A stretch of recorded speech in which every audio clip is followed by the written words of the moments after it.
வணக்கம். இன்றைக்கி நம்ம பார்க்க போகிற சமையல் என்னென்னு பார்த்தீங்கன்னா, ஒரு ஆரோக்கியமான அருமையான சோள தோசையும் அதுக்கு தொட்டு சாப்பிட்ற மாதிரி ஒரு சிம்பிளான சாம்பாரும் எப்படி செய்யலாங்கிறத பார்க்கலாம். இந்த சோள தோசை ரொம்பவும் டேஸ்ட்டாக இருக்கும். நார்மல் தோசை மாதிரி தான் இருக்கும். டேஸ்ட் வித்தியாசம் இருக்காது. வாங்க இந்த அருமையான சோள தோசையும் ஒரு சிம்பிளான சாம்பாரும் எப்படி செய்யலாங்கிறத பார்க்கலாம். சோள தோசைக்கு அளவு என்னென்னு பார்க்கலாம்.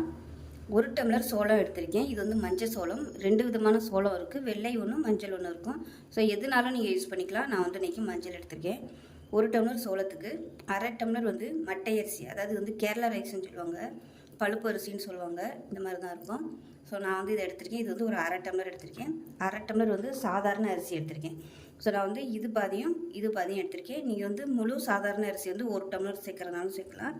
இல்லை இந்த மட்டை அரிசி வச்சுருந்தீங்க, இது 1 டம்ளர் சேர்க்குறனாலும் சேர்த்துக்கலாம். நான் இந்த அரிசியோட வெள்ளை அரிசி கம்மியாக சேர்த்துக்கணும் அப்படிங்கிறதுக்காக இது பாதியும் சேர்த்துருக்கேன். இது உங்களோட ஆப்ஷனல் தான். ரெண்டும் நீங்கள் 1 டம்ளர் இல்லை 1/2 டம்ளர் எதுனாலும் யூஸ் பண்ணிக்கோங்க. இப்போ இதெல்லாம் சேர்த்து 2 டம்ளர் கணக்காகுது. 2 டம்ளருக்கு 1/2 டம்ளருக்கு உளுந்து.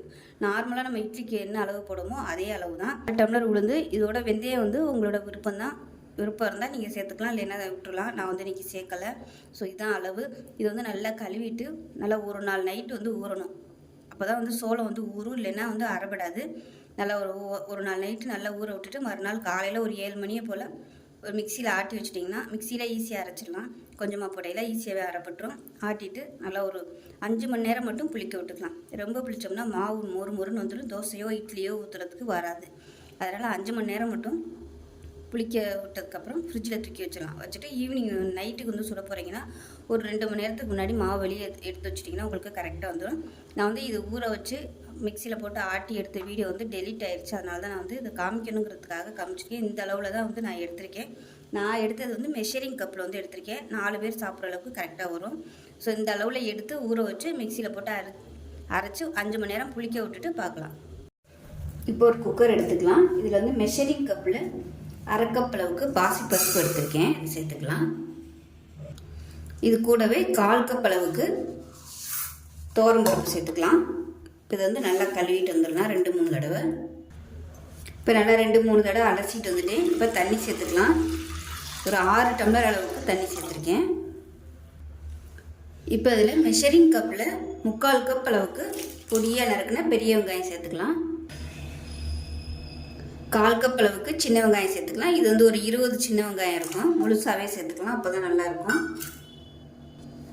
மெஷரிங் கப்பில் 1 கப் அளவுக்கு பொடியாக நறுக்குன தக்காளி எடுத்துக்கலாம். இது மீடியம் சைஸாக 3 தக்காளி இருக்கும்.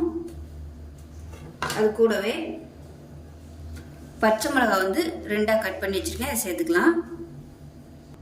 பொடியாக நறுக்குன கொத்தமல்லியில் சேர்த்துக்கலாம். இப்போ இதில் 1 டேபிள் ஸ்பூன் சாம்பார் தூள் சேர்த்துக்கலாம். வீட்டில் வச்சுருக்க சாம்பார் தூள் இல்லை கடையில் வைக்கிற சாம்பார் தூள் எதுனாலும் சேர்த்துக்கலாம். அதே மாதிரி தனியாத்தூள் ஒரு 1/2 டேபிள் ஸ்பூன். அதாவது வெறும் கொத்தமல்லி வறுத்து அரைச்ச தூள், இது ஒரு 1/2 டேபிள் ஸ்பூன் சேர்த்துக்கலாம். 1/4 டேபிள் ஸ்பூன் மஞ்சள் தூள் சேர்த்துக்கலாம். உப்பு தேவையான அளவுக்கு சேர்த்துக்கலாம். இப்போ இது பொங்கி ஊற்றாமல் இருக்கிறதுக்காக 1 டீஸ்பூன் போல் எண்ணெய் சேர்த்துக்கலாம்.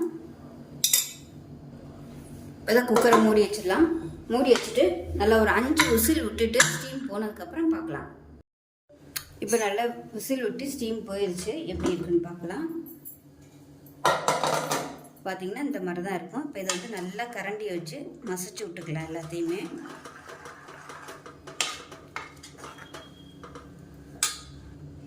நல்லா மசிச்சு விட்டுட்டு இப்போ தேவையான அளவுக்கு தண்ணி சேர்த்துக்கலாம்.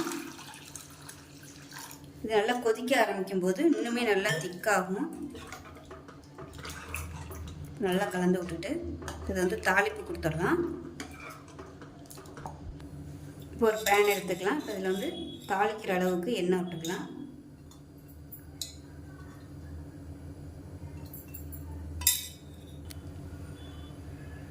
எண்ணெய் சூடானது 1 டீஸ்பூன் கடுகு சேர்த்துக்கலாம்.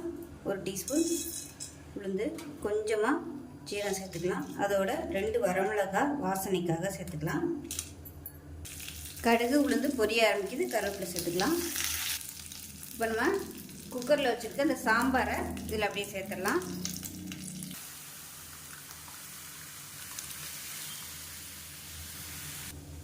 இப்போ இது எல்லாத்தையும் நல்லா கலந்து விட்டுட்டு இப்போ நம்ம தண்ணி ஊற்றிருக்கிறதுனால இப்போ இது எல்லாத்தையும் நல்லா கலந்துடலாம். நம்ம வந்து தண்ணி சேர்த்துருக்கிறதுனால கொஞ்சம் கொதிக்க விட்டுக்கலாம். உப்பு கொஞ்சம் கம்மியாக இருக்குது, உப்பு சேர்த்துக்கலாம். இதில் வந்து நான் புளி சேர்க்கலை. விருப்பம் இருந்தால் நீங்கள் வந்து 1 டேபிள் ஸ்பூன் அளவுக்கு மட்டும் புளி சேர்த்துக்கோங்க. விருப்பப்பட்டால் சேர்த்துக்கோங்க. இல்லைன்னா இன்னும் ஒரு தக்காளி வந்து நீங்கள் கூட சேர்த்துக்கிட்டிங்கன்னா நல்லாயிருக்கும். எப்பயுமே இந்த பாசிப்பருப்பு போட்டு சாம்பார் வைக்கும்போது இந்த தக்காளி வந்து கூட இருந்துச்சுன்னா தான் நல்லாயிருக்கும் டேஸ்ட்டு. இப்போ சாம்பார் நல்லா கொதிக்க ஆரம்பிச்சிருச்சு. இப்போ மேலாப்பில் கொத்தமல்லி எல்லாம் சேர்த்துட்டு அமர்த்திடலாம். அவ்வளோதான், நமக்கு சாம்பார் ரெடி ஆயிடுச்சு. இதில் காய்கறிகள் போடுறதுனாலும் போட்டுக்கலாம், உங்களோட விருப்பம்தான். வந்து கேஸ் அமர்த்திடலாம்.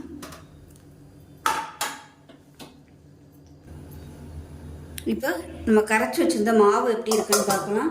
பாருங்கள், நல்லா அப்படியே பொங்கி வந்துருச்சு பாருங்கள். நான் வந்து ஒரு 5 மணி நேரம் மட்டும் புளிக்க விட்டுட்டு ஃப்ரிட்ஜில் தூக்கி வச்சுட்டேன். காலையில் தான் கரைச்சி வச்சுருந்தேன். ஒரு 5 மணி நேரம் விட்டுட்டு உள்ளே எடுத்து வச்சுட்டேன் ஃப்ரிட்ஜில். இப்போ ஒரு 5 மணியை போல் வெளியில் எடுத்து வச்சுட்டேன். ஏன்னா நம்ம காலையில் கரைச்சிட்டு சாயந்தரம் வரைக்கும் விட்டோம்னா ரொம்ப அப்படியே மாவு பொங்கி வந்துடும். சிறுதானியங்கள் வந்து எப்பயுமே சீக்கிரமாகவே பொங்கி வந்துடும், இந்த மாதிரி அரிசி எல்லாமே. அதனால் எப்பயுமே ஒரு 5 மணி நேரம் மட்டும் நம்ம அதுக்கு புளிக்கிறதுக்கு டைம் கொடுத்தாலே அதுக்குள்ளே நல்லா அப்படியே பொங்கி வந்துடும். அதுவும் வெயில் சீசனாக இருந்துச்சுன்னா சீக்கிரமாகவே புளிச்சு வந்துடும். அதனால் இதுக்கெலாம் வந்து எப்பயுமே கம்மியாகவே புளிக்கிற நேரம் வந்து கொடுத்துக்கணும். நைட்டில் வந்து நம்ம புளிக்க விட்டோம்னா ரொம்ப அப்படியே மொறுன்னு வந்துடும். அதனால் எப்பயுமே காலையில் ஆட்டி வச்சோம்னா நம்ம பகலில் வந்து புகையிலையும் வரையிலையும் பார்த்துட்டே இருந்தோம்னா கரெக்டாக இருக்கும். ஒரு 5 மணி நேரத்தில் உள்ளே எடுத்து வச்சிடலாம். இப்போ வந்து தோசைக்கல் காய வச்சுட்டு தோசை ஊற்ற ஆரம்பிச்சிடலாம். இப்போ இது வந்து கொஞ்சம் கெட்டியாக இருக்குது, அதனால் தண்ணி விட்டுக்கிறேன். இதை வந்து நீங்கள் இட்லியாக ஊற்றுறதுனாலும் ஊற்றிக்கலாம்.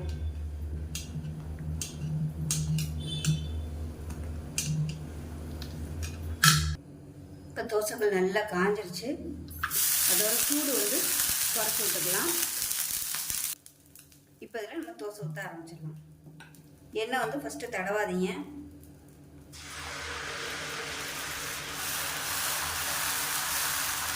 இது வந்து நான் ப்ரௌன் ரைஸ் போட்டிருக்கிறதுனால கொஞ்சம் கலரு கொஞ்சம் பழுப்பு கலரில் இருக்குது. நீங்கள் வந்து வெள்ளை அரிசி யூஸ் பண்ணிங்கன்னா உங்களுக்கு இந்த சோளம் வந்து நல்லா வெள்ளையாகவே கிடைக்கும் தோசை. இதுக்கு மேலாப்பில் எண்ணெய் விட்டுக்கலாம். நெய் ஊற்றுறதுனாலும் நீங்கள் நெய் சேர்த்துக்கலாம்.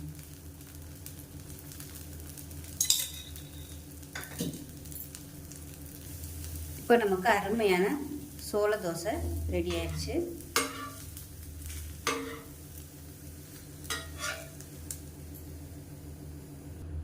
இதே போல் ஊற்றிக்கலாம் எல்லா தோசையும். வாசனை சூப்பராக இருக்குது. இந்த சோளத்தோட வாசனை அருமையாக வந்துருக்கு.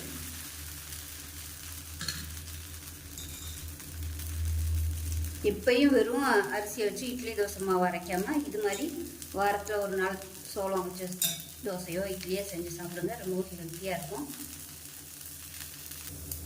இப்போ நமக்கு 2வது தோசையும் சூப்பராக ரெடி ஆயிடுச்சு.